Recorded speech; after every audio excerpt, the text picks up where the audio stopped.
All right, what's up, my friends? Welcome to the complete set review for March of the Machine, The Aftermath. That's right. This is kind of a weird one, honestly. This is a small, like 50-ish card set that's meant to be like a prologue to March of the Machine. It's a small set. It's not draftable. I think the packs are like 5 cards each. I don't know exactly how it works. And then in Arena, these cards are being added to the March Machine packs, 1 card per pack for drafts, which is also very strange. So we have a limited year. We've constructed these cards are legal. Epilogue, not prologue. Look, I'm sick. All right, leave me alone. Come on.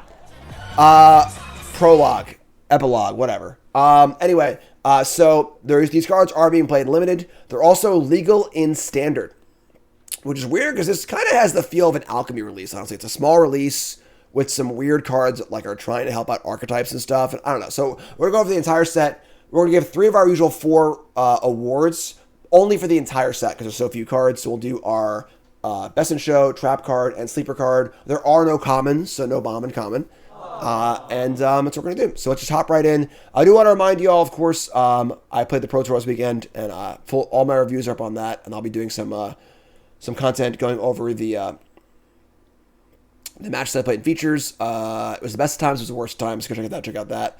And also going to be doing 5 new brews for the set, which you can see. Where is the freaking... There it is. 5 new brews will be tomorrow, actually. I'm doing 5 new brews for Aftermath and Standard. They're already built. They're really fun, actually. Kind of a lot of fun decks, which is really, really fun. That'll be tomorrow on Twitch, also on YouTube as well. Look for that. And just, follow, like, comment, subscribe, all that crap, all right? You're all great. Love you all. Let's go. Let's rock and roll. So, starting off with white. We start with Copper Coat Vanguard, 2 mana for a 2/2. Each human you control, +1/+0, and ward 1. It's kind of a weird lord. +1/+0 is a lot worse than +1/+1, although more relevant in older formats. I think this is the card that probably won't see any play in serious formats, although if it's going to see play somewhere, I could see it seeing play in like, Modern or Pioneer Humans, something like that, where there's less blocking happening, so the power is more important than the toughness, and ward 1 might matter also. Things like, Fury in Modern and so on and so forth could matter for this too. So I think it's probably just not powerful enough. This is a mythic, it'd be like a 2/3 probably or something like that, and be a full lord, yada, yada, yada. But overall, just a fine 2-drop. There is some human things happening in Standard, so there's a bit of a way to go there. It plays well with Dahlia in Standard, which is also true. But I think overall this card's just a little too underpowered for Constructed. In Limited, it's obviously fine. A lot of these cards are very weird in Limited because they're kind of like just riding themes that aren't really themes in March of the Machine Limited, which we'll get to. But overall, this card is just very bland, very basic, kind of fine. Nothing super exciting, just fine. We'll probably see a little bit of play here and there. Up next is Deification, 2 mana for an enchantment. When it ETBs, choose a Planeswalker type. That's like, Jace or Vraska or whatever. Planeswalkers you control of a chosen type have hexproof. As long as you control a creature, if damage dealt to a Planeswalker you control of a chosen type would result in all loyalty counters being removed from it, instead remove all loyalty counters but 1. So, for all my boomers out there, remember the card Worship. It's basically worship for a Planeswalker. Very, very bizarre card.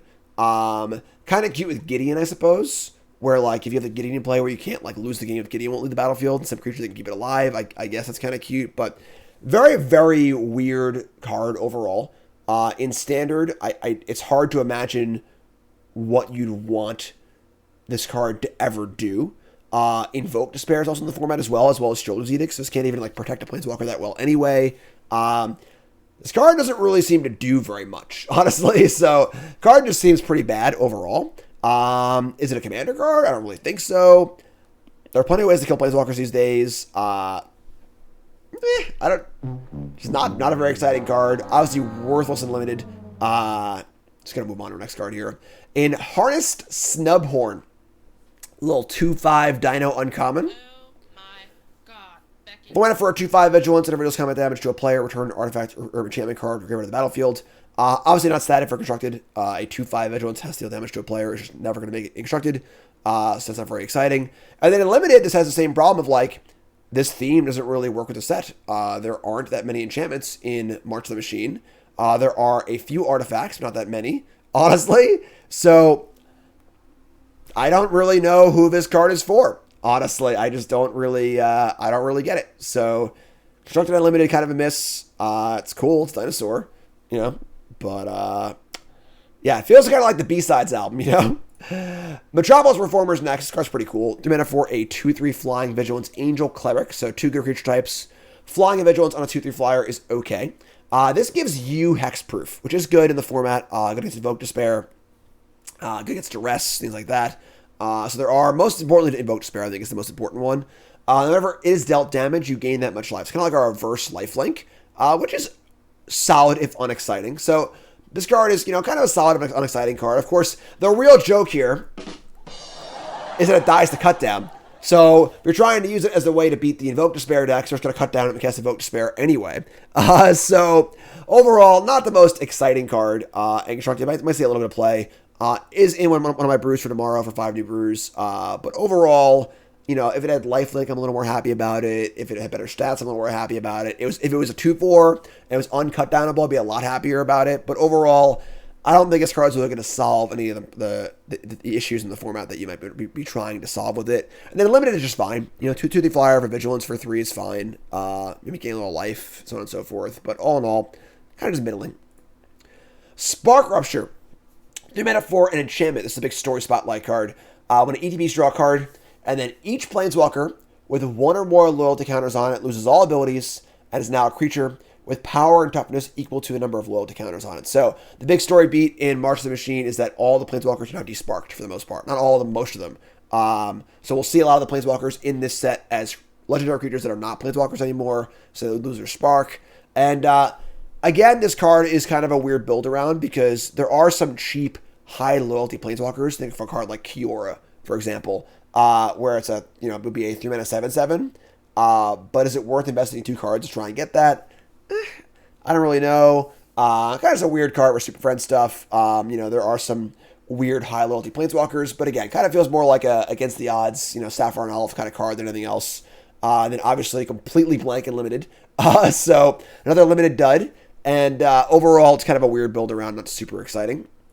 And then our last white card is Tazri, Stalwart Survivor, which is a 3 mana for a 3/3 legendary human warrior. So good types, good size. Each creature you control has tap to add 1 mana of any of this creature's colors. Spend this mana only to activate an ability of a creature. Activate only if this creature has another activated ability. Waka waka. What? Okay, so it has the Catilda ability that gives your creature the ability to tap for mana. But it can only be used to activate abilities of creatures, and it can only be used if the creature has an ability itself. On Thursdays, maybe if the sun is out, but not if it's rainy. Sure. Wooburg, tap, mill 5. Put all creature cards with activated abilities that aren't mana abilities among the milled cards into your hand. Just a really, really weird card. I suppose this could be a cool commander card. Has a weird building restriction, so like commander players go nuts, do your thing, whatever that thing might be. But for constructed, really, really weird. Like you can use, I don't even know. I mean, there are a lot of ability cards in the format in the flip for Phyrexian cards, which is kind of interesting. But yeah, I don't know. Just a really, really weird card. In limited also just doesn't do very much, so not a very exciting card for limited, and that's white. Moving on to blue. Filter Out. Blue 1 instant. Return all non-creature, non-land permanents to their owner's hands. This card's actually pretty good, although it is very, very narrow. Obviously, creatures are typically the most common thing you want to bounce, but it's a pretty good sideboard card for, playing against decks like Enchantress or whatever, artifact decks, even Planeswalker decks, whatever it might be. Very, very nasty against the white decks, relying on things like ossification, stuff like that too, where you can like end step, bounce their stuff, get your stuff back, and go nuts. So this card's got legs, I think. The question, of course, is like what deck wants to play this card. It's a blue 1 instant. It's a little hard to play overall, but I think this card's got some legs in both standard and other formats as well.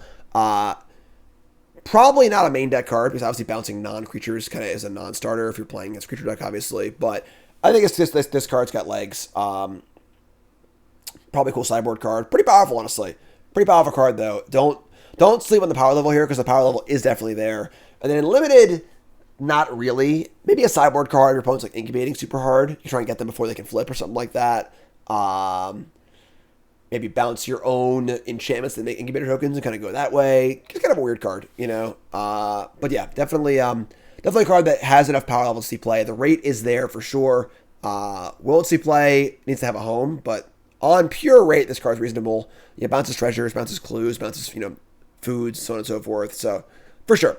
And then limited, yeah, just not really super there. Tolarian Contempt, a very weird one. 5 mana for enchantment. When it ETBs, put a rejection counter on each creature your opponents control. That's mean, right? Behavior end step. For each opponent, choose up to one target creature they control with a rejection counter on it. That creature's owner puts it on the top or the bottom of their library. Kind of like a weird slow wrath.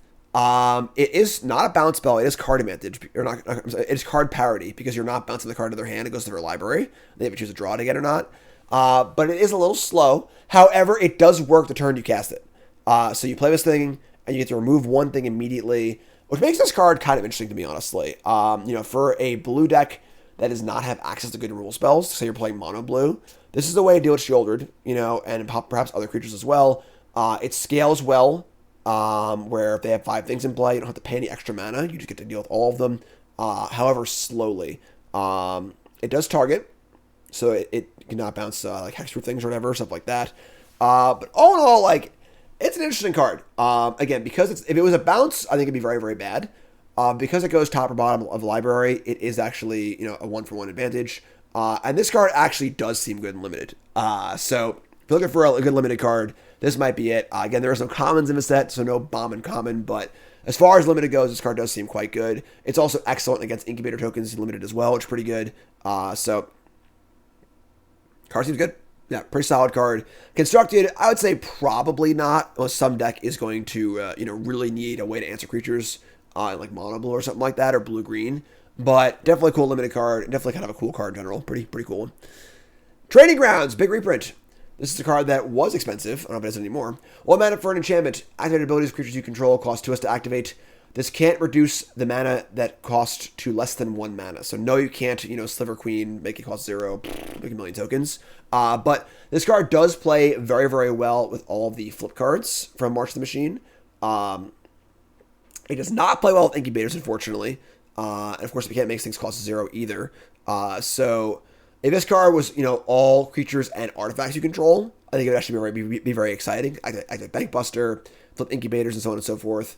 Although you'd only be saving 1 mana in that regard anyway. So all in all, most of it is a casual card. I don't think so. See plenty playing Constructed, and I would be very hard pressed to want to put this card in your draft deck because you aren't really getting enough out of it. It's sort of like weird Dark Ritual, which is not going to be very good in your draft deck. But big reprint for Commander players and stuff like that too. So it's is what it is. And lastly, for blue cards, we have Vesuvian Drifter, a card that actually seems sneakily very good to me. This is a 3 mana for a 2/4 flying shapeshifter. You may look at the top card of your library at any time. Beginning of each combat, you may reveal the top card of your library. If you reveal a creature card this way, this becomes a copy of that card at its turn, except that it is flying. So this card is pretty awesome with attack triggers, right? So in theory, you could have an Emrakul on top of your deck, and beginning combat, Emrakul. Bam, Annihilator 6, which is obviously very, very powerful. It's a 2/4. This is well statted. You can't cut down it, obviously. There aren't as many large creatures in Standard this works well with. The big thing is in Standard, the 2 biggest threats are Atali and Atraxa, which both have ETV effects. This does not work with that, obviously, so it doesn't work there. But this card is quite powerful. On rate, this card does a pretty good thing. And I think could end up seeing play in older formats. You can't bolt it, you can't push it easily, can't cut down it. So it is certainly a somewhat durable creature with a pretty powerful effect. And obviously if you're playing older formats, you can brainstorm and things like that too. So probably not, but the power level is certainly reasonable in there. And then in Standard, if you can find things that have good attack triggers or something like that, that's kind of cool as well. The big stressor is trying to get the card on top of your library in a way that's not like horribly inefficient. But all in all, pretty cool card. Honestly, it's pretty fun. And then a limited 2/4 flyer, a lot of upsides, pretty sweet. Just have a 6 drop on top of your deck, boom, attack for 6, pretty cool. And a 2/4 flyer for free is obviously fine. So good draft card. Cityscape Leveler is one in standard. That's a good one. So pretty cool card, honestly.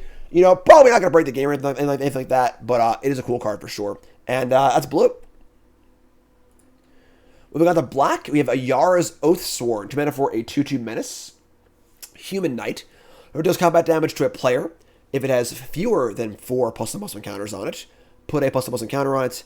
Then if it has exactly 4 +1/+1 counters on it, Demonic Tutor. Such I refer a card, put in your hand in the shuffle. This card's pretty good. 2/2 menace for 2 is obviously just a fine rate by itself. It does grow by itself, so it can grow by itself, but obviously works out better if you are trying to add counters in some other way. So, you know, backup or whatever other mechanic to add counters, obviously. And then 4 counters is not crazy, not doable. And then you might see a tutor and be like, oh, tutor, well, what do I want to get exactly? But think about it, just drawing a card. You're just drawing a good card, you know? Maybe you're not like tutoring up a combo piece or something like that, but you're trying to draw the card you need at that exact time, which is pretty sweet, honestly. So I think this card's pretty solid. It needs a deck for sure, and it needs to hit. You know, it needs things to go right for it, but the power level is certainly reasonable. I think this card's definitely reasonable, and it could see play in standard for sure. In older formats, not really. In limited, it seems great. Yeah, deck card seems pretty good, honestly. I'm in. Blot Out. Mana for an instant. Target opponent exiles a creature or planeswalker they control with greatest mana value among creatures and planeswalkers they control. This card's pretty good. This card was... What was it called? The Delirium version of this card? Shatter Soul or something? I can't quite think of it. But there was a Delirium version of this card saw a decent amount of play as a way... Soul Shatter, maybe? No, that's not it. Where having an Edict effect to get around hexproof and stuff like that also hits to slaughter. There you go. That also hits planeswalkers. Is pretty good, honestly, and definitely has a place in the format as an instant as well, and also exiles. So this is a pretty good card. This can kill a Kaya, for example, as hexproof. This can kill Chandra or planeswalkers in general. This also can exile the dragons from Kamigawa, which is a huge thing to have access to. You know, AO and so on and so forth. And it always hits the biggest thing too. So this card will definitely see play in standard. You know, this is a really, really good flexible card. Seems better than Shoulder's Edict in a lot of ways. Not a card you play 4 of, obviously, but a good tool to have access to in this sort of Soul Shatter realm of like, I want this card that's a little clunky, but can deal with, you know, Death Trigger dragons, can deal with planeswalkers and so on and so forth. So this card will definitely see play. Card's good. Card's very, very solid. Good constructed card. Good draft card as well. Just good card all around on rate. Next up is Death Rattle Oni with some really, really freaking creepy art. That is creepy. 7 mana for a 5/4 flash. It costs 2 less to cast for each creature that died this turn. And when it ETBs, destroy all other creatures that were damaged this turn.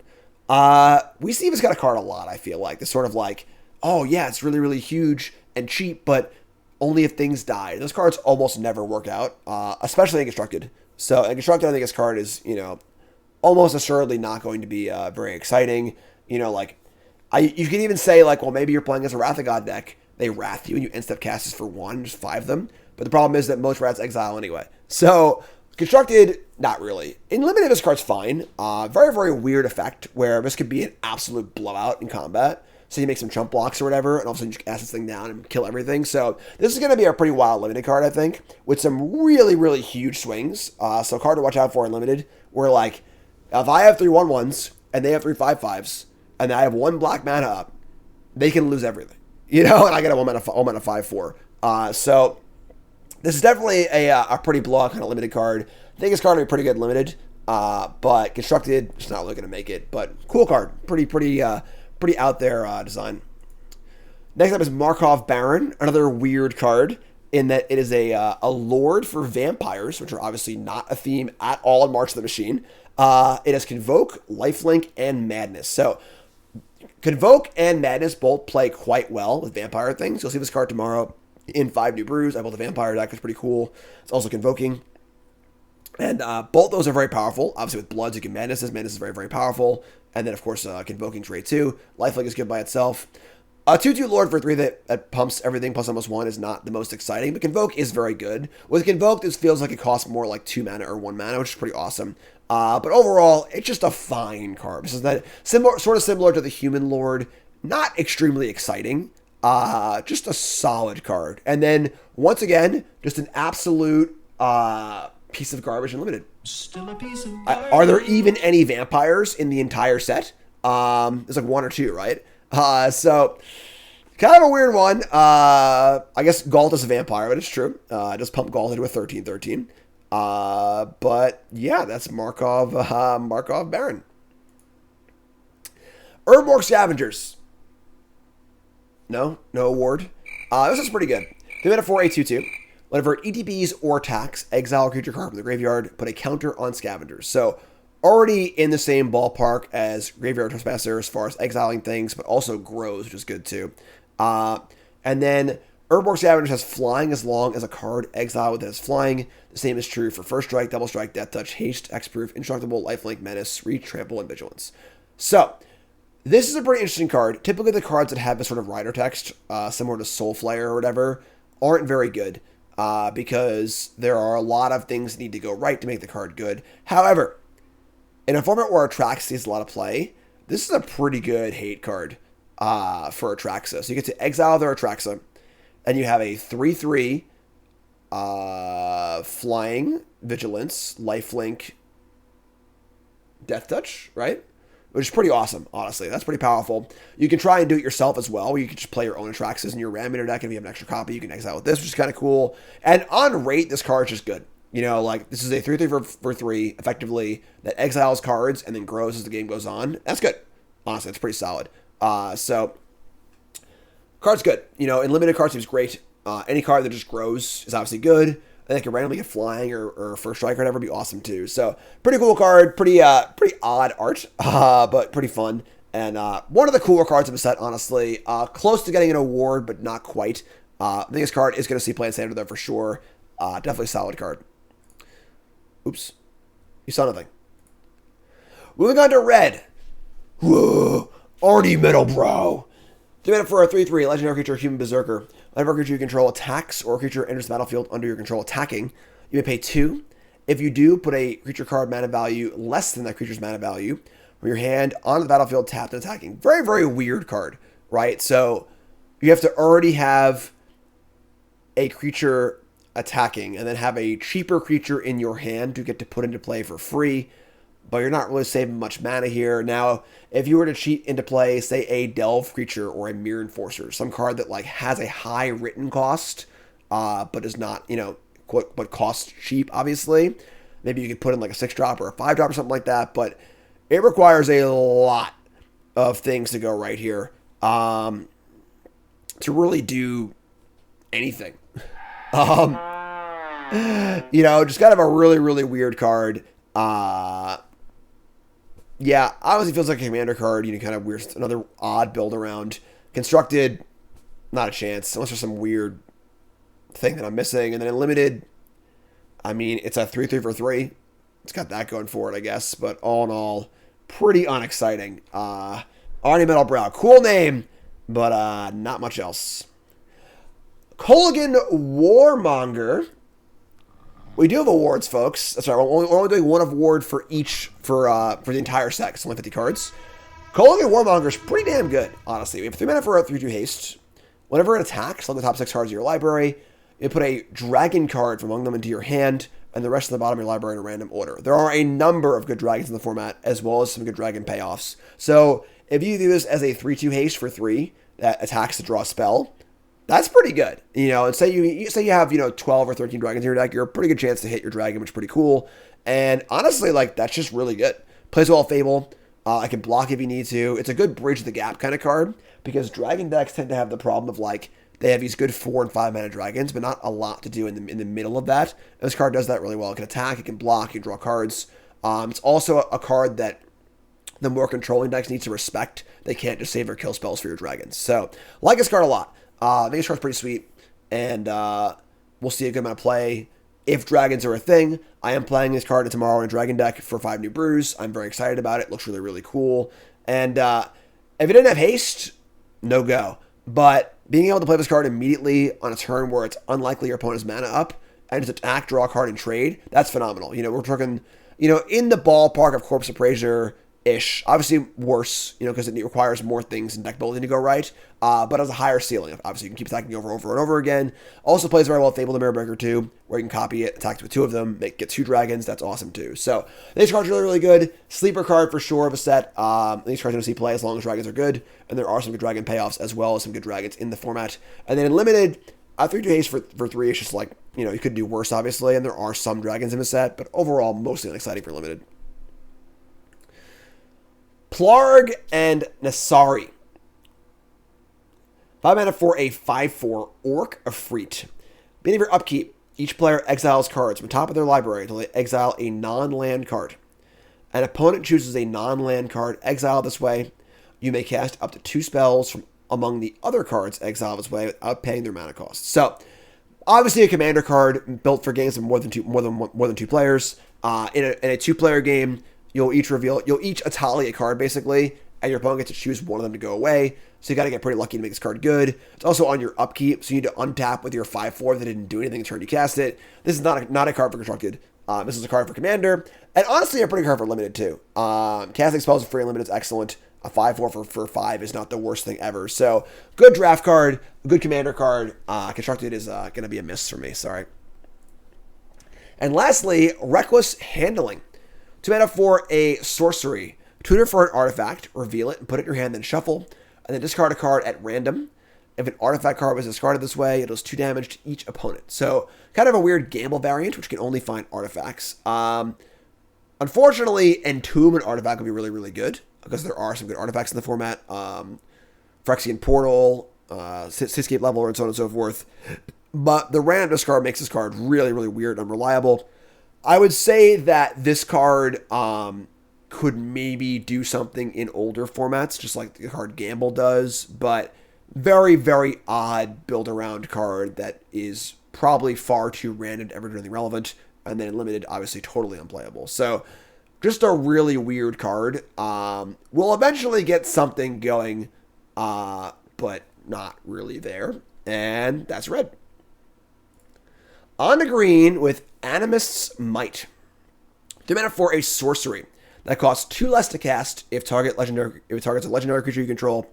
Target creature you control deals damage equal to twice its power to a creature or planeswalker you don't control. This card's actually pretty good. So this is similar to it's a green card from New Capenna that targets black things. Brawl, something or other. But basically, if you're playing a very legend-heavy deck, this is a 1 mana green rule spell that can kill most things, which is very, very important because green decks cannot deal with Shieldred and other things that must be killed. Bouncers beat down's the card, thank you. So, and the fact that it deals double damage is huge too because, a card like Shieldred has 5 toughness, a card like Atraxa, these are the kind of cards that make it very hard to play green in this format because your creatures get outclassed by the non-green creatures and you just can't kill them unless they're too big. So I think this card's got a definite place in the format.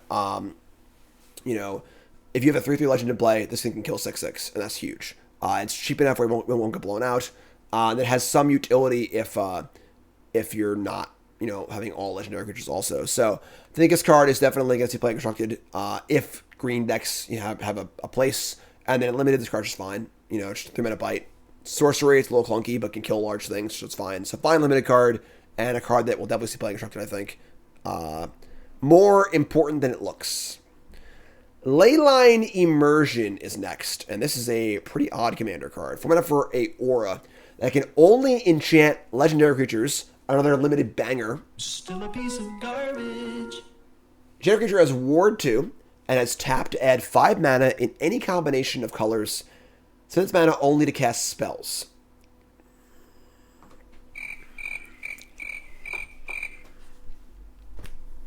Okay. Sure. I mean, like, I guess. Pretty weird thing to play for in Constructed because obviously, like, you're going to get blown out most of the time. In Commander, sure, do your thing, I guess. Again, whatever that thing might be. But, again, this costs 4 mana by itself. Most of the good legends you want to cast cost 4 or 5 mana anyways. Just cast your cards. And then feel bad for you, open this card unlimited. Nissa! Poor Nissa. Aww. She lost her spark. The mana for a 3/3 legendary elf scout. Landfall. We have a Lotus Culver here, folks. Whenever a land ETB is under your control, add 1 mana of any color. Dope. Then, if this is the second time this ability to resolve this turn, you reveal cards on top of your library until you reveal an elf or elemental card. Put that card in your hand, and the rest of the bottom of your library, any order. So, this card's pretty good, honestly. So we have a Nissa here. Does not a cut down, which is obviously good. And it's basically a Lotus Culver for 3 that will draw you cards if you can keep playing extra lands, which is pretty sweet. I am playing exactly this card tomorrow on 5 new brews, and I think it's pretty good. Obviously, you're limited to drawing elves or elementals, but a lot of cards that are in the format that are good are those cards. And a little weird that it draws itself. I think it would be better if it like couldn't draw itself, because you're playing 4 copies of this card. You're likely to hit another copy of it, which kind of sucks. But all those cards are pretty good. I think this card has potential in standard. There's the green X make X Forest Dryad tokens, which is pretty cool with landfall in the format, as well as Nissa proper of a 7 mana Phyrexian Nissa. The deck that she's in is called Nissa Before and After for tomorrow, so look for that one. So this card's good. Honestly, this card's pretty solid, and definitely has a chance to get constructed. Obviously, green's pretty bad. But overall, this card seems pretty cool. In other formats, I mean, Lotus Culver is pretty good, and this can draw Solitude or Fury in Modern and stuff like that too. So I would say not, outlandish to see this card in Pioneer or Modern, but definitely good enough for Standard. I think this card's pretty solid, and limited card's great too. Just Lotus Culver for 3 is obviously totally fine, and card's good. Nissa's back, folks. Less metally too. No consequences ever.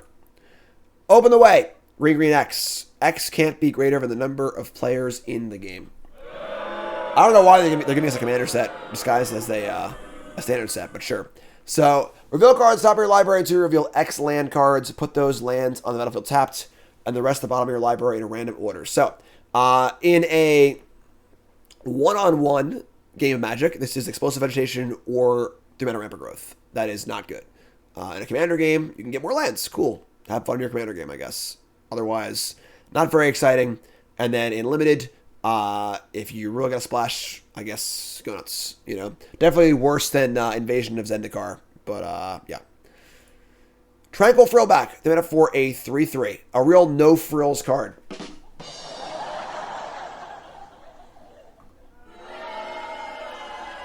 They made up for a 3/3. It basically has kicker.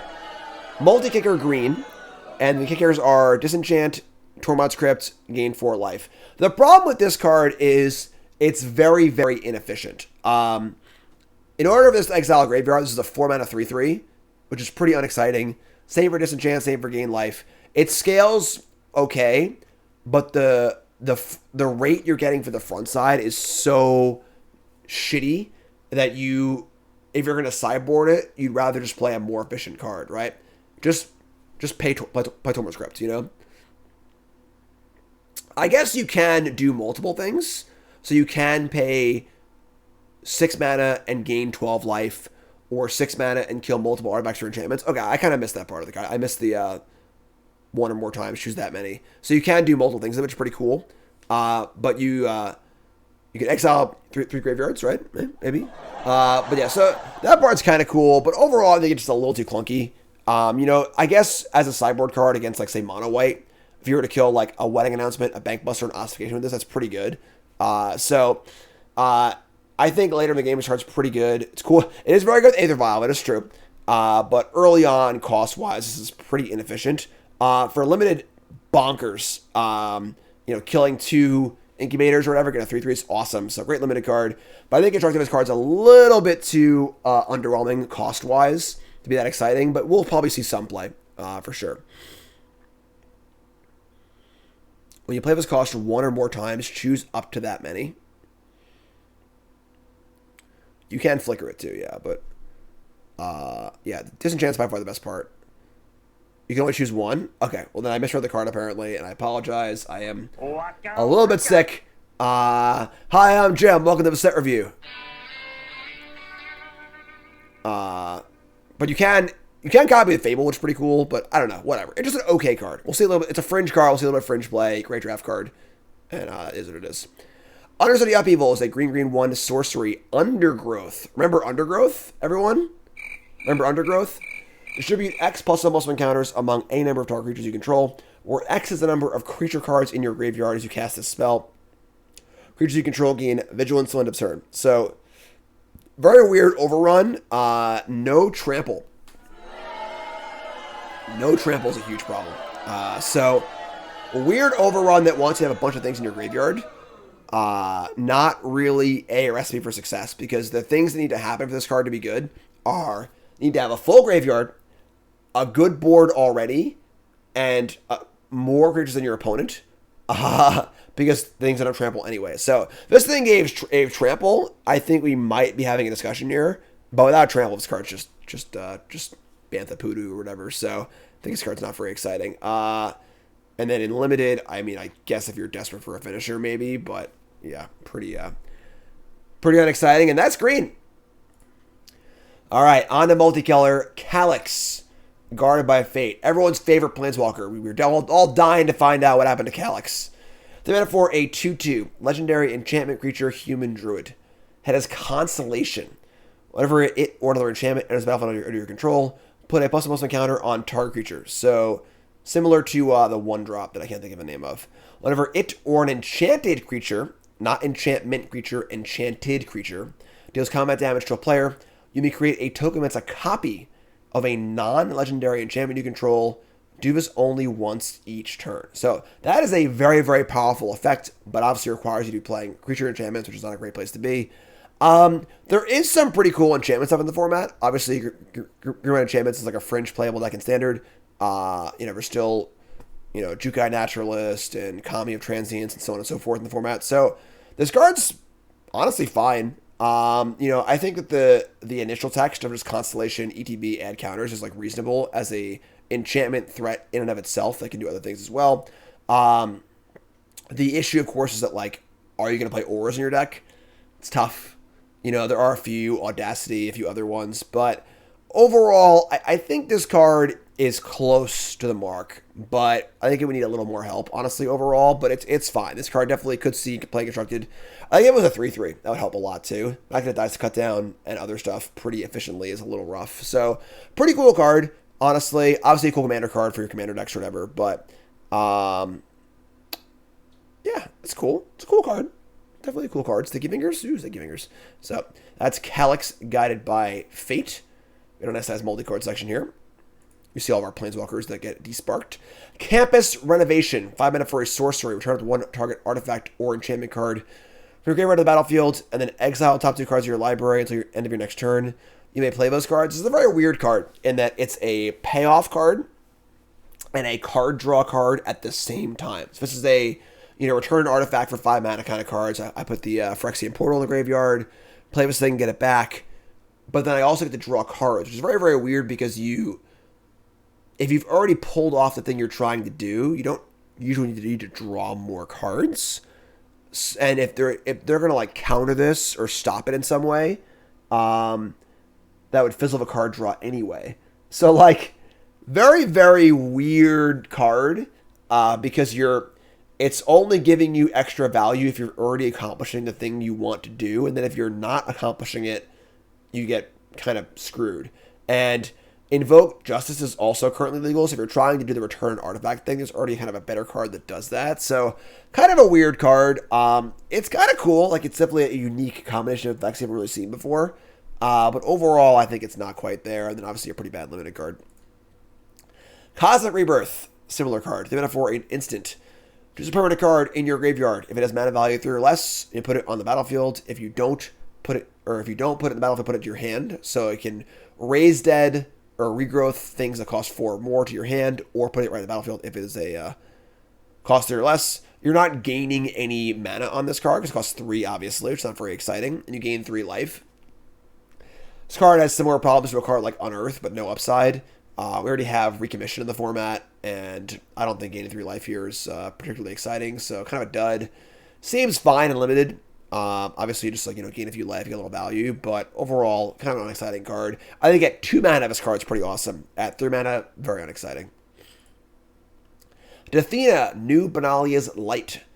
Selesnya 2/2, Human Knight, Vigilance, Trample, and Lifelink. During each of your turns, you may play an aura or equipment spell from the graveyard. So, obviously a pretty powerful card for auras decks. Ideally, the auras deck would not have any enchantments in the graveyard, obviously, because they're all still in play. But this could be a one-of or something like that in an aura deck. In standard, again, there might be enough auras for a deck, but having 2 3-mana 2/2s be the core of your deck is not a great place to be. Yeah, this card's, just kind of a weird build around, kind of a commander card. Could see play in the right circumstances, like most aura cards, but overall kind of exciting.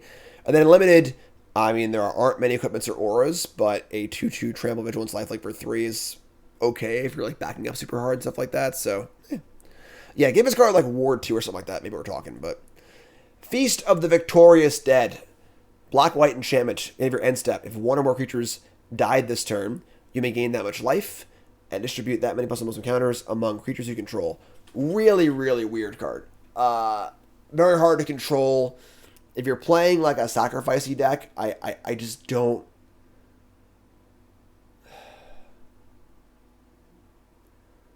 So like, say one thing dies, you get to gain 1 life, but 1 counter on a thing. I don't know. Yeah, I mean, maybe there's some sort of like weird plus counter sack deck. I know there's like the plus counter like Arcbound Worker kind of cards in white. There was a deck like that actually floating in Pioneer too. So I think if you're doing some sort of cool thing with that, maybe you could work out in that regard. But it's a pretty weird build around that probably doesn't really get you there. Overall, yeah. Decayed Zombies is kind of cool, sure. But the question, of course, is the juice worth the squeeze? And the answer in Constructed is probably not. But kind of a cool card. Up next is Gold Forged Thopterix. Thopter, some Thopter. You're saying it wrong. Something, I don't even know. Blue-white for a 1/3 flying lifelink artifact dinosaur Thopter. Each legendary permanent you control has Ward 2. This card's not bad, honestly. It's kind of weird because like there actually are a number of 2-mana creatures that defend your other creatures pretty well that are sized a lot better than this. There's both Malira and like Hagar, whatever it is, the Gruul 2-drop, that are both very, very good at protecting your creatures. And this card sort of does that, but in a smaller size. It does play exceptionally well with Rafine. So this on turn 2 and then Rafine on turn 3 is definitely reasonable. So just given that alone, this card will probably see play in Standard, just being a legendary 2-drop. I'm sorry, being a non-legendary 2-drop, but still very, very good. It is awkward, of course, with Positive Heroes, but kind of a weird one. Honestly, I think this card could see play. I think it does just about enough to get there. But overall, it's a pretty weird card. And then limited, not particularly exciting unless you're backing up pretty hard. Just sort of okay. Jarina, Dauntless General. Speaking of 2-mana creatures that protect your other creatures. How you have a black-white 2/2. Whenever EDPs exile target player's graveyard, which is pretty good. And sacrifice this thing to give humans you control hexproof and indestructible until end of turn. This could have easily been best in show, honestly. This is probably the card that has the biggest chance to see play in older formats, in Modern, even maybe Legacy, and so on and so forth. This card's pretty good. It's a way to Selfless Spirit your team, which is awesome, as well as having some graveyard hate as well. Not a card you play a ton of, obviously, but definitely a super, super, super, super good card. In Standard, I don't think this card fits into Joda very well. There are better cards that do that, and this card is black-white, which is kind of awkward. But card's pretty good. Graveyard Exile is pretty good. Not a very complicated card. This card's just pretty good overall. Yeah. Joriel, Voice of Zephyr. Simic, 3/3 for 4, human druid. Beginning combat your turn, up to 1 target land you control becomes a XX green and blue bird creature token with flying and haste on a turn. Or X is the number of cards in your hand. It's still a land. I'm like a bird. I want to fly away. No. Whenever a land creature you control does combat damage to a player, draw a card. I mean, it's pretty powerful. Like, you get to knock your opponent for 4 and draw a card every turn. It's kind of cool, but obviously as a 4-mana 3/3, probably not going to see playing constructed based on that. Requires you to have cards in your hand, yada yada yada.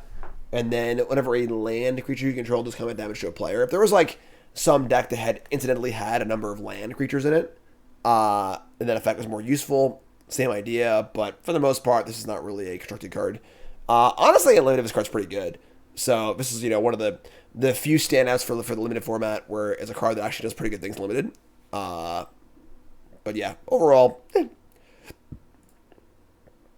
the Kenrith's Royal Funeral. So sad.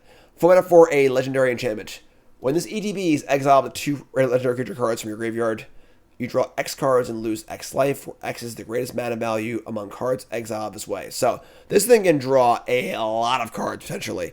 If it tracks or whatever, something like that, and then you draw 7 cards. You lose 7 life also, but that's definitely a thing. And then legendary spells you cast cost 1 less to cast for each card exiled with the Kenrith's Royal Funeral. So the problem with this card is that it's a card draw spell that requires setup. It doesn't affect the board, and it hurts you. So those are all pretty big counts against it. And then it's a ramp card that costs 4 mana and doesn't really help you ramp that much. So as far as constructed goes, obviously the ability to draw like 5 cards for 4 mana is pretty good, but 5 life is a lot. This feels more like a commander card, although I wouldn't be like shocked if this card saw a little bit of play in standard, but probably not. I think if it could exile cards from any graveyard, this could also be a graveyard hate card that drew cards, much more exciting, but only being able to exile from your own graveyard is pretty rough. So all in all, not super exciting, and then obviously the total F- limited just doesn't do anything. Kiora, Sovereign of the Deep. 5 mana for a 4/5 Vigilance Ward 3. So pretty good, honestly. Sizing wise is certainly reasonable. Whenever you cast a Kraken, Leviathan, Octopus, or Serpent card from your hand, look at the top X cards of your library, where X is that spell's mana value. You may cast a spell with mana value X less among those cards that paying its mana cost. Rest go on the bottom of your library in a random order. There's something fishy about this card.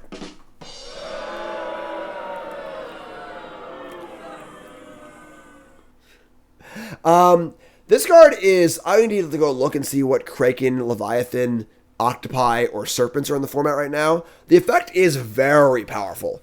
If you cast a 5-drop, you have to look at the top 5 cards of your library and play a 5-mana spell for free. That's pretty busted, honestly. That's a very, very powerful effect.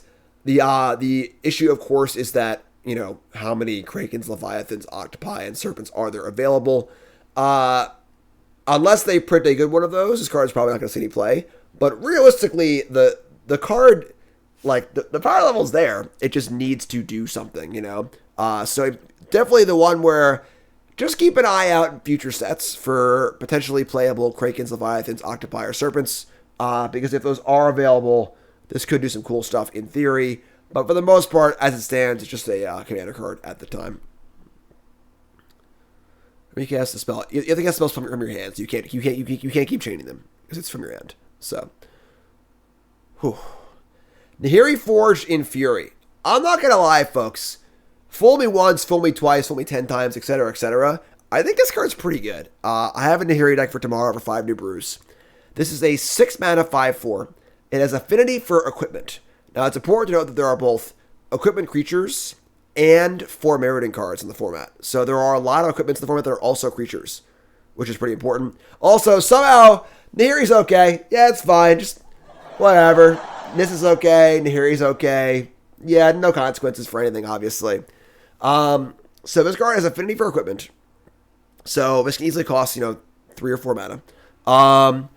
Whenever an equipped creature you control attacks, exile top card of your library.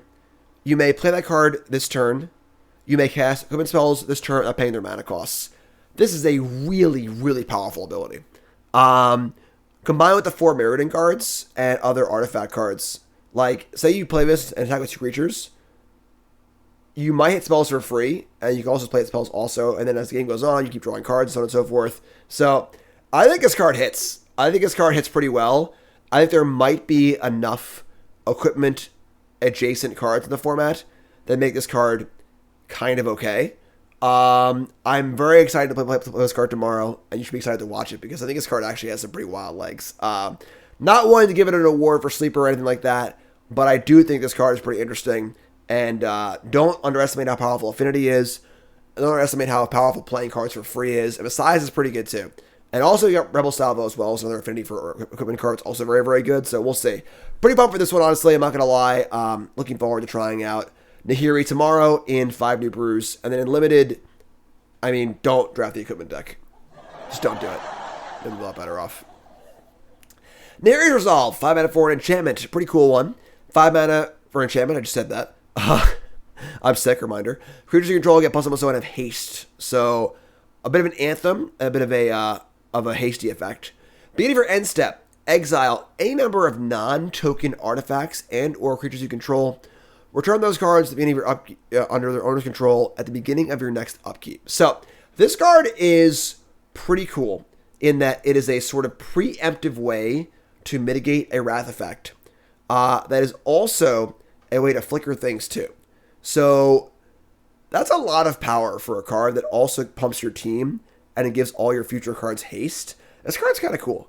I don't know exactly what deck wants this card, but Blinky shenanigans, and so on and so forth. This card's got legs, I think. I think this card will definitely see play at some point in the format. But pretty cool card. There's a lot of interesting things. We've never really seen this sort of repeated blink effect on a card that's also kind of like this, anthem plus haste effect also. So the card's sweet. I like this card a lot. And then in Limited, I think this card's also pretty great. You can't bounce enchantments, unfortunately, so you can't reset your Phyrexian enchantments. But still pretty cool, I think. Card's cool. I like it a lot. Definitely a very exciting card. I think we'll do some things. Narset, Enlightened Exile. It's a trap. This is my trap card for this set, and this card looks very, very appealing. We have a 4 mana 3/4. This gives all of your creatures prowess. It itself has prowess. It gives other things prowess. Whenever it attacks, exile target non-creature, non-land card with mana value less than its power from the graveyard and copy it.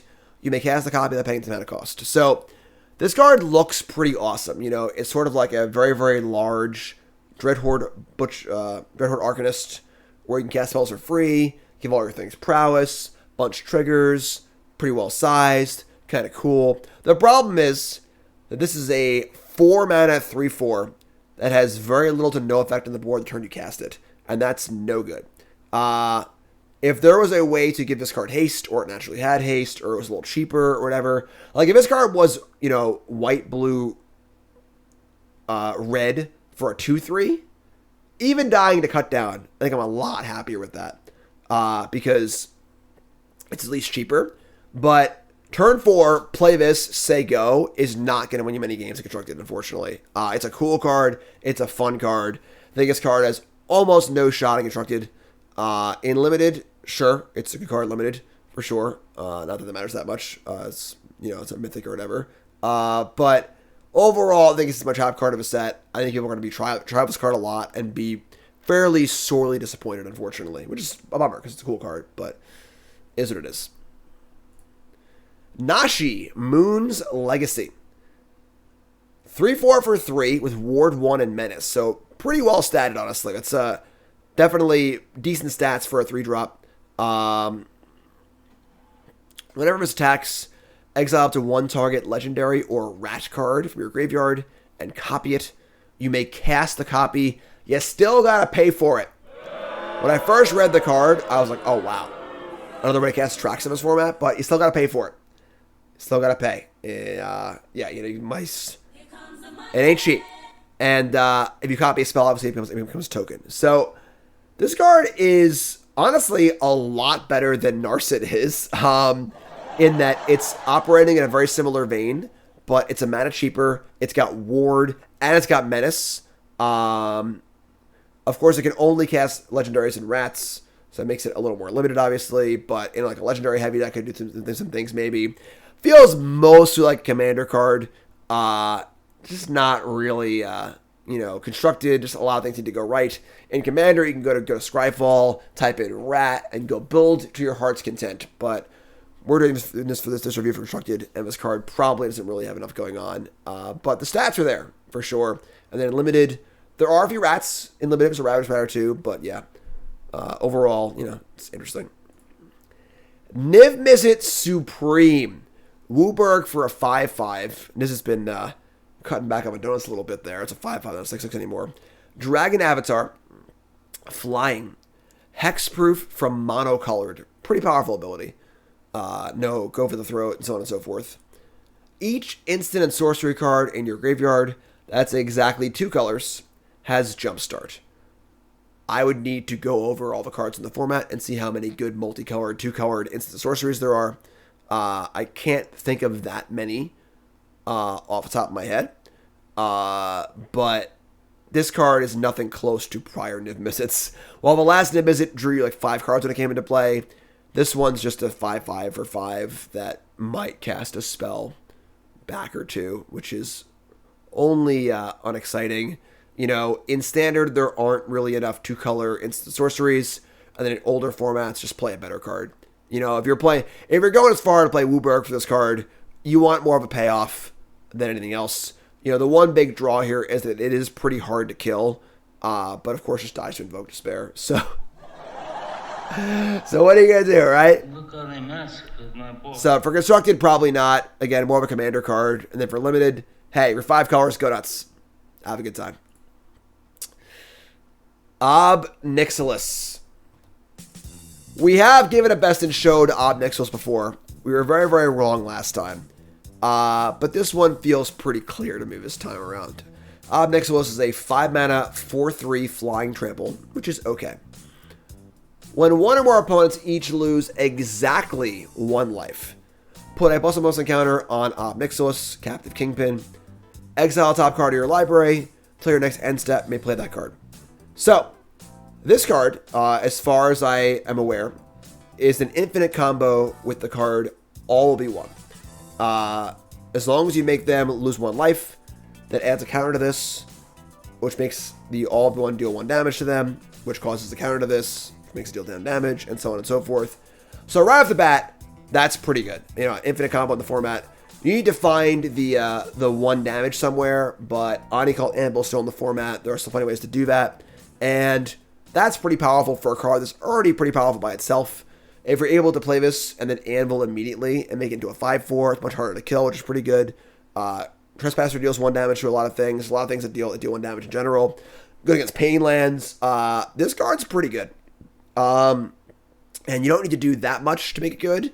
And then you can also just split up and kill them as well, which is pretty good too. So this is a card that's actually not going to be my 5 new brews, but I'm going to play the combo deck for my cool stuff video on Monday, I believe. It's going to be my goal for that. So just a very, very powerful card. As if Rakdos didn't need any more cards, obviously. Keep the change, you filthy animal. Ob Nixilis, Captive Kingpin, best in show for the set, and will make a pretty big impact in standard, I believe.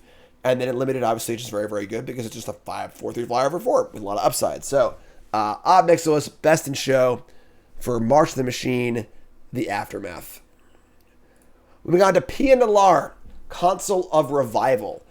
Very, very cool card that probably won't see any play, unfortunately.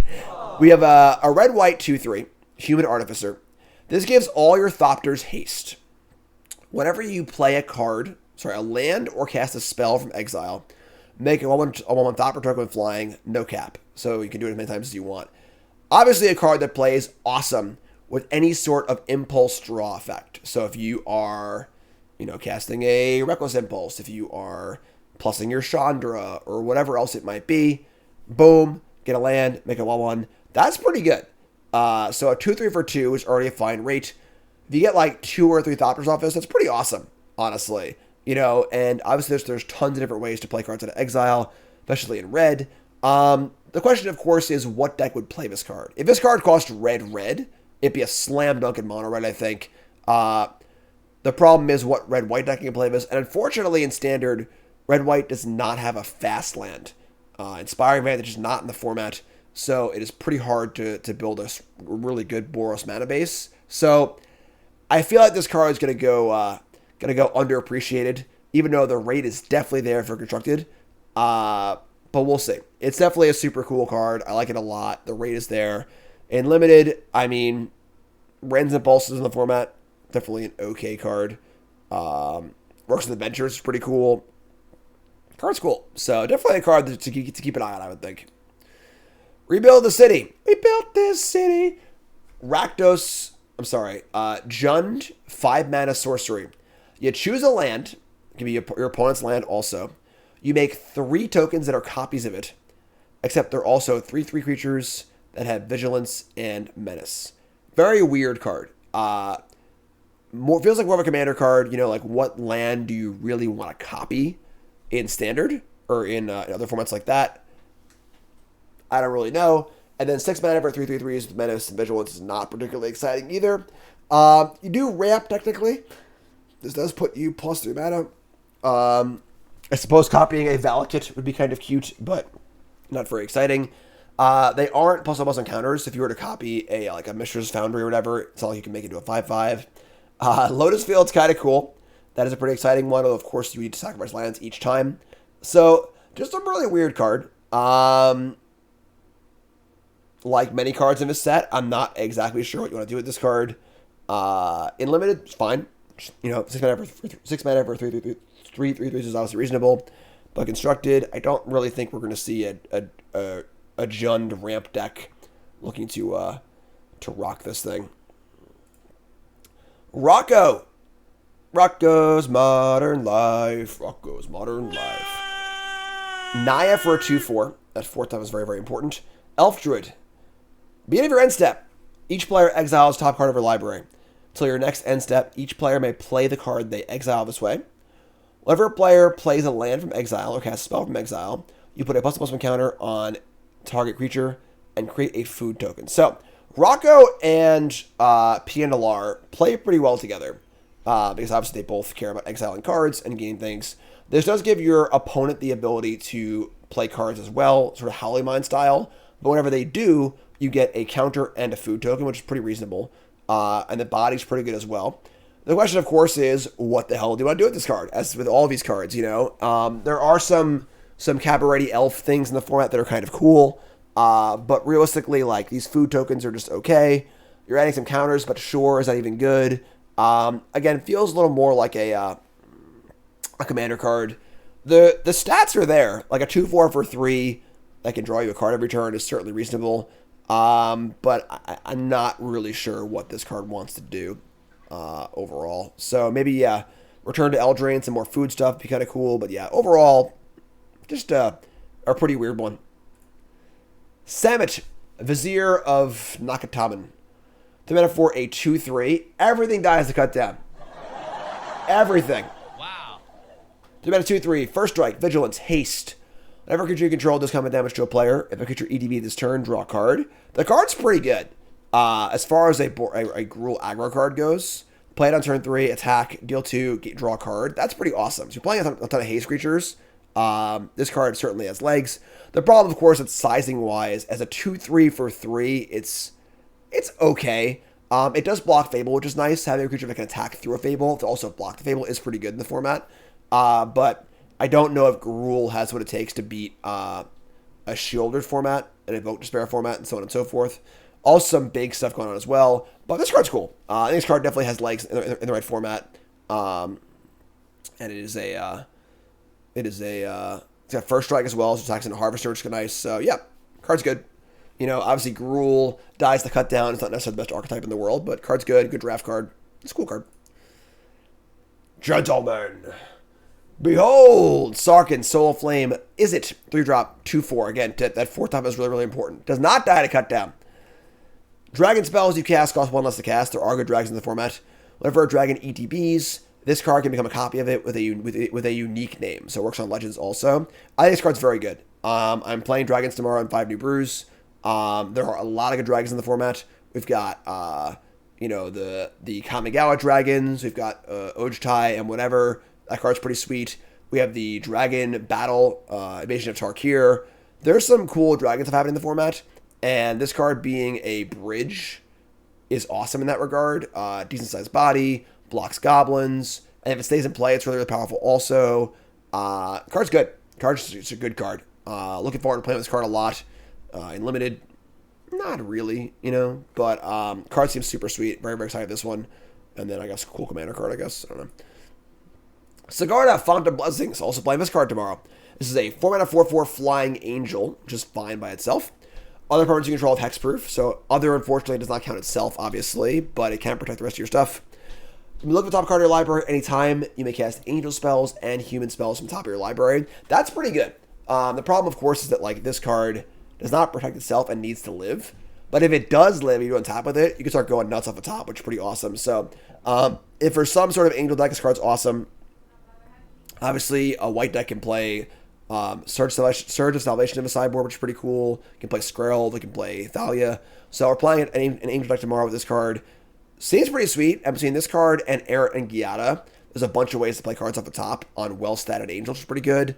And then Giada's in the format anyway, which is pretty cool too. So I think this card might have some legs. Definitely, you know, the rate's pretty good. Unfortunately, no way to like play two of them, have them protect each other because they're legendary, obviously. But I think this card's pretty good. Obviously, a house and limited, but pretty cool card. Then we come to Tyvar, everyone's favorite planeswalker. 4 mana for a 5/4 elf warrior. Whenever one or more elves you control attacks, they gain Death Touch.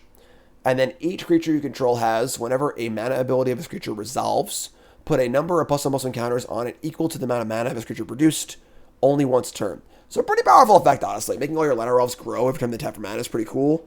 The problem is, you know, a 5/4/4 that gives Death Touch is like, you know, this is like an okay card, but not really the most exciting. You know, like making your Llanowar elves a little better is cool and all, but like, why not just play a card that wins the game by itself? So for 4 mana, the card's certainly reasonable. There are a number of elves in Standard. There's an Elf Lord, both Glissas, so definitely a card that could see some play. But all in all, I think probably not good enough. It is good with Llanowar Tribe, but it's true. And other things tap for multiple mana. But yeah, all in all, I think it's not quite good enough. And then the older formats, you can't cast Company into it because it costs 4. So all in all, kind of a cool card, just not quite there. It is cool with Gwenna. That is also a nice synergy as well. But yeah, and then limited, it's fine, well sized. Oops. I am Karn.